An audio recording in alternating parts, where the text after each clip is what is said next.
Hello বন্ধুরা, কেমন আছো সবাই? আশা করি খুব ভালো আছো। আমিও ভালো আছি বন্ধুরা। আজকে আমি একটা ভিডিও বানাতে আসছি। ভিডিওটা খুবই গুরুত্বপূর্ণ, আশা করি তোমরা মনোযোগ দিয়ে দেখবে। ভিডিওটা হচ্ছে তোমরা কিভাবে ইংরেজি ভাষা শিখবে। ইংরেজি ভাষা শেখার জন্য তোমাদের কি কি করতে হবে সেটা আছে আমি বলবো। আর অনেকে কিন্তু ইংলিশ না জানার কারণে কিন্তু পরীক্ষা অনেক খারাপ করে ইংরেজিতে, যার কারণে সে লজ্জিত। আমি তাদের জন্য এই ভিডিওটা। আর যারা আমার চ্যানেলে নতুন, অবশ্যই সাবস্ক্রাইব করে পাশে থাকা বেল আইকনটি অন করে দিও। তো চলো বেশি কথা না বাড়িয়ে শুরু করা যাক। প্রথমে আমরা সবসময় ইংরেজি বই পড়বে। আবার অনেক গল্পের বই আছে, তোমরা বাংলা বাজার বা অন্য কোথাও থেকে ইংরেজি গল্পের বই কিনে নিতে পারো। আর ওইগুলো একটু বেশি বেশি পড়ো, দেখবে তোমার ইংলিশ এমনিতেই শিখে যাবে। আর 2 নাম্বার কাজটা হচ্ছে তোমরা ইংলিশ উচ্চারণের জন্য, অনেকের কিন্তু ইংলিশ উচ্চারণ খুবই বাজে, ব্যাড, তাদের জন্য উচিত একটা ইংরেজি উচ্চারণের জন্য একটা বই। ওই বইটা কিনে তোমরা পড়তে পারো, তাহলে দেখবে তোমাদের ইংলিশ উচ্চারণ খুব শুদ্ধ হবে, শুদ্ধ হবে, এরপর সবাই তোমাকে ভালো বলবে। আর 3 নাম্বার হচ্ছে টিভিতে ইংলিশ কার্টুন দেখা। অনেকেই কিন্তু ইংলিশ কার্টুন দেখে না, বোরিং লাগে।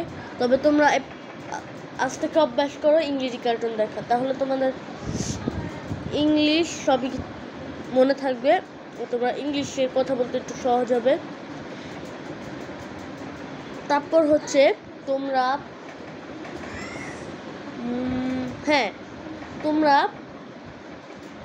ইংলিশ আরও লিখে লিখে প্র্যাকটিস করবে।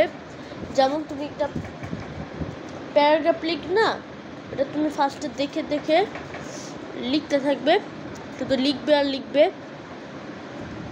তাহলে তোমার দেখবে মুখস্থ হয়ে যাবে ইংলিশ।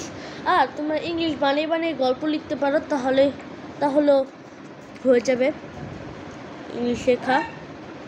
তোমাদের ইংলিশ শেখার জন্য এই কটা টিভি ইউজ করতে হবে, তাহলে দেখবে তোমাদের ইংলিশ শুদ্ধ। আর অন্যদের সাথে ইংলিশে কথা বলার চেষ্টা করতে হবে। তোমার আজ থেকে চেষ্টা করবে বড় ছোট সবার সাথে ইংলিশে কথা বলতে, তাহলে দেখবে ইংলিশে কথা বলতে তোমার অনেকটা সহজ মনে হবে। অনেকে তো ইংলিশ ভয় পায়। আবার তোমরা এটাও বলে দিই যে যখন তোমরা কোনো ইংলিশ ভার্সনে ভর্তি হবে, কোনো স্কুল ইংলিশ ভার্সনে, তখন তোমাদের সব ইংলিশ থাকবে তো থাকবে, হয়তো আবার মুখের ভাষাও ইংলিশ থাকবে। এটা তোমরা সবসময় মনে রাখবে। এই কারণে আজ থেকে শিখো কীভাবে ইংলিশ ভাষা শিখতে হয়। আর ইংলিশ ভাষা শেখার জন্য আমি যে কটা টিপ বলে দিলাম ওইগুলো মেনটেন করো, তাহলে দেখবে তোমার ইংলিশ শেখা অনেক সহজ হয়ে যাবে। আর বন্ধুরা, অনেকে তো আছে যারা ইংলিশ বই তো কিনেই না, টিভিতে সব আলতু ফালতু জিনিস দেখে, সেগুলো থেকে বিরত থাকো। মানে কিন্তু বলছি না যে তোমরা গল্প দেখবে না, টিভি দেখবে না, সেটা না। তোমরা টিভিতে নানা রকম আনন্দময় বা কোনো জিনিসের পাশাপাশি তোমরা ইংলিশ কার্টুন, গল্প, কবিতা এগুলো দেখবে, তাহলে দেখবে তোমাদের ইংলিশ আরও ভালো চর্চা হবে। আর ভিডিওটি কেমন লাগলো কমেন্ট করে জানো। ভিডিওটি ভালো লাগলে লাইক করো, কমেন্ট করো, সাবস্ক্রাইব করে পাশে থেকে বেল আইকনটি অন করে দিও। আর বন্ধুরা, আমার 12 তারিখ থেকে পরীক্ষা, আজকে 10 তারিখ, কালকে একদিন, তারপর আবার পরশু দিন পরীক্ষা, তাই আমি কয়েকদিন ভিডিও বানাতে পারবো না। যখন আমার পরীক্ষাটা শেষ হবে তখন ভিডিও বানাবো না। আর তোমরা এখন থেকে পড়াশোনা করো ভালো মতো। আমি দোয়া করি যে তোমরা যেন একটা ভালো রেজাল্ট করো। আর যারা আমার চ্যানেলে নতুন, অবশ্যই সাবস্ক্রাইব করে পাশে থেকে বেল আইকনটি অন করে দিও। ধন্যবাদ।